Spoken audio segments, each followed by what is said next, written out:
Imagine a place so isolated, so unforgiving, that even the most hardened criminals would break. A rock surrounded by frigid, treacherous waters, shrouded in fog and whispered legends. This is Alcatraz, but its story begins long before it became America's most notorious prison. The year is 1775. Spanish explorer Juan Manuel de Ayala charts the San Francisco Bay and names the island La Isla de los Alcatrazes, the island of the gannets, referring to the abundant seabirds that called it home. Little did he know, that harmless name would one day become synonymous with fear and despair. For decades, Alcatraz remained a relatively undisturbed sanctuary for wildlife. But the California gold rush of 1849 changed everything.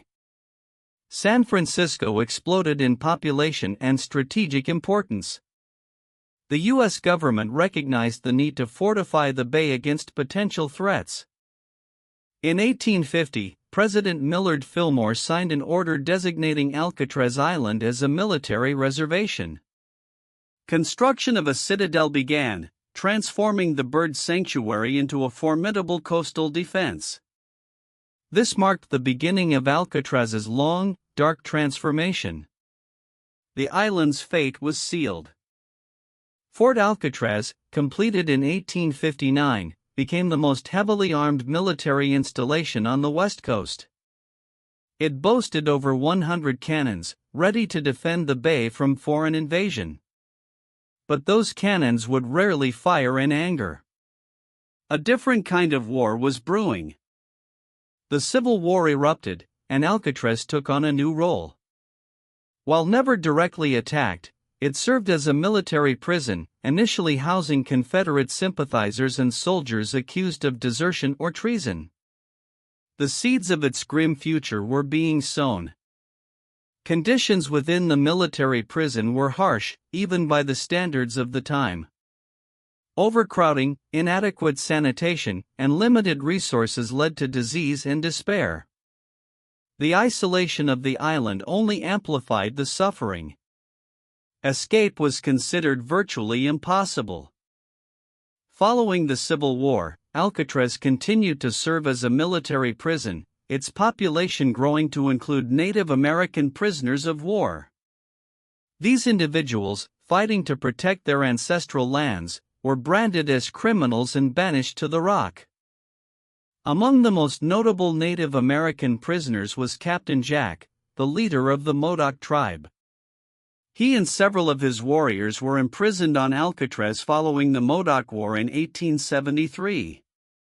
The irony was bitter: warriors fighting for freedom, imprisoned on an island fortress meant to defend freedom. By the late 19th and early 20th centuries, the military began to deem Alcatraz less strategically important as a fort. Coastal defenses were evolving, rendering the island's cannons obsolete. But its usefulness as a prison remained constant. The shift was underway. In 1909, construction began on a new prison building, a concrete structure designed to house the growing number of military prisoners. This marked a significant step towards Alcatraz becoming the infamous penitentiary we know today. The bars were being set in place. The stage was set. Alcatraz was no longer just a fort or a military prison. It was evolving into something far more sinister, a place where the most dangerous criminals in America would be banished, a place from which escape was deemed impossible. But what would drive the decision to turn Alcatraz into a federal penitentiary? And who would be the first to test its supposed impregnability? The 1920s and 30s were a tumultuous time in American history. Prohibition fueled a surge in organized crime, with notorious gangsters like Al Capone and Machine Gun Kelly becoming household names. The justice system struggled to contain the escalating violence and lawlessness. Federal prisons were overcrowded and often lacked the resources to effectively manage hardened criminals. Escape attempts were frequent, and public confidence in the justice system was waning. The government needed a solution, a place to send the worst of the worst. Enter J. Edgar Hoover, the ambitious and influential director of the Bureau of Investigation, later the FBI. Hoover saw an opportunity to enhance his agency's reputation and restore public faith in law enforcement. He championed the idea of turning Alcatraz into a federal penitentiary. Hoover argued that Alcatraz's isolation and existing infrastructure made it the perfect location for a maximum security prison. He promised that the Rock would be escape-proof, a symbol of unwavering justice and a deterrent to would-be criminals. In 1933, the U.S. Department of Justice officially acquired Alcatraz Island from the War Department. The transformation from military prison to federal penitentiary began in earnest. The Rock was about to get a lot tougher. Over $11 million, in today's dollars, was spent upgrading the prison to meet the standards of a maximum security facility. Reinforced steel bars, gun towers, and advanced security systems were installed. Alcatraz was being designed to be inescapable. On August 11, 1934, the first group of federal prisoners arrived at Alcatraz. They were transferred from other prisons, handpicked for their violent tendencies and history of escape attempts. The Rock's reputation as the ultimate prison was about to be tested. Among the early inmates were notorious figures like Al Capone, who was transferred to Alcatraz in 1934 after being convicted of tax evasion. Capone's presence immediately elevated Alcatraz's notoriety and cemented its place in popular culture. Life inside Alcatraz was regimented and austere. Inmates were subjected to strict rules, constant surveillance, and limited privileges. Solitary confinement was a common punishment for even minor infractions. The goal was to break the spirit and deter any thoughts of escape. Despite the seemingly impenetrable security, escape attempts did occur. Some were elaborate and meticulously planned, while others were desperate acts of defiance. But all ultimately failed, or did they? The legend of Alcatraz was built on its supposed invincibility. One of the most infamous escape attempts took place in 1962, when Frank Morrison brothers John and Clarence Anglin vanished from their cells. They had spent months meticulously digging through the concrete walls with spoons and constructing a raft out of raincoats. The fate of Morris and the Anglin brothers remains a mystery to this day. Did they drown in the frigid waters of San Francisco Bay, or did they successfully reach the mainland and disappear into anonymity? The official story is that they perished, but lingering doubts and persistent rumors continue to fuel speculation. Could the impossible have actually happened? And what led to the eventual closure of the world's most famous prison? Despite its reputation for security, Alcatraz was plagued by problems. The prison was expensive to operate, requiring constant maintenance and a large staff. The harsh conditions also led to frequent unrest and violence among inmates.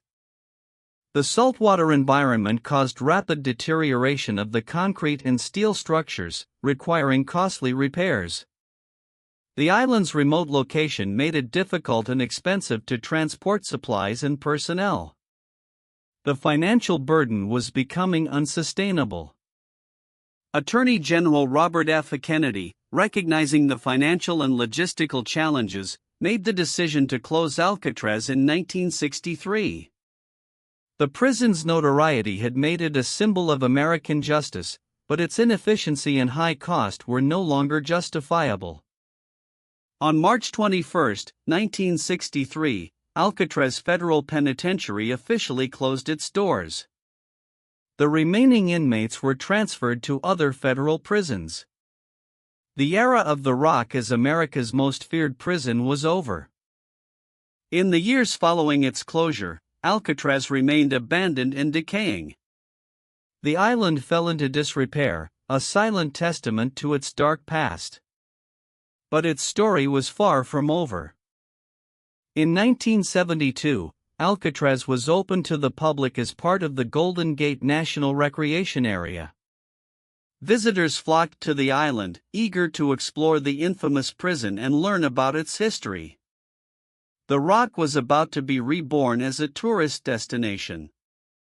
Today, Alcatraz is one of the most popular tourist attractions in the San Francisco Bay Area, attracting over 1 million visitors each year. People come from all over the world to experience the chilling atmosphere and learn about the lives of the inmates who were once incarcerated there. The stories of Al Capone, Robert Stroud, the Birdman of Alcatraz, and the daring escape attempts continue to captivate the public imagination. Alcatraz has become a symbol of both punishment and resilience, a reminder of the dark side of American history.